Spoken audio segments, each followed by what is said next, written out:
Their camp sat tucked beneath a low overhang of stone, hidden by thick ferns and the cool mist drifting in from the river cut. The air smelled of wet bark and the first breath of autumn. On the second morning, the men prepared to leave. It was risky, but necessary.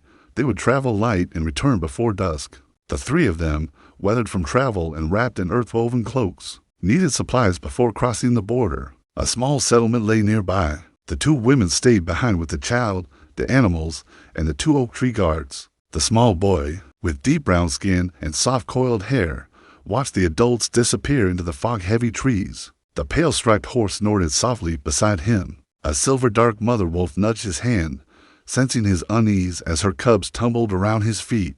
Unaware of the tension, when the forest grew quiet, the boy volunteered to fetch water from a nearby stream. His mother agreed, but only after the silver-dark wolf rose to follow him, her yellow eyes sharp and alert, and after Amukar, the tall guardian, gave a firm nod and exited the cave with him. Carrying a single water gourd, the boy walked through the underbrush, humming softly to steady his nerves. The stream was narrow, clear, and cold, winding between moss-covered stones. He knelt to fill the gourd and froze.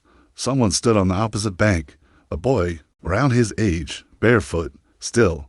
Behind him stood a guard, a tall warrior of the oak tree clan, a spear resting loosely in his hand. The boy at the stream reached toward a small bird perched on a branch. His fingers brushed its feathers. The bird fell dead instantly. The watching guard didn't shout.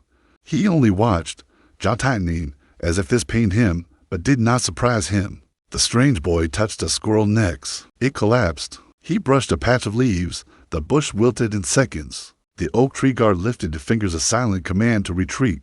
When the cave finally came into view, he ran. The wolf ran with him. Amukar ran with him. Inside the cave, the wolf cubs whined and paced. The two women rushed forward as the child burst inside, breathless and shaking. He tried to speak, but the words tumbled out in pieces. A boy across the stream, everything he touched died. He said the boy didn't look angry, or sad, or frightened.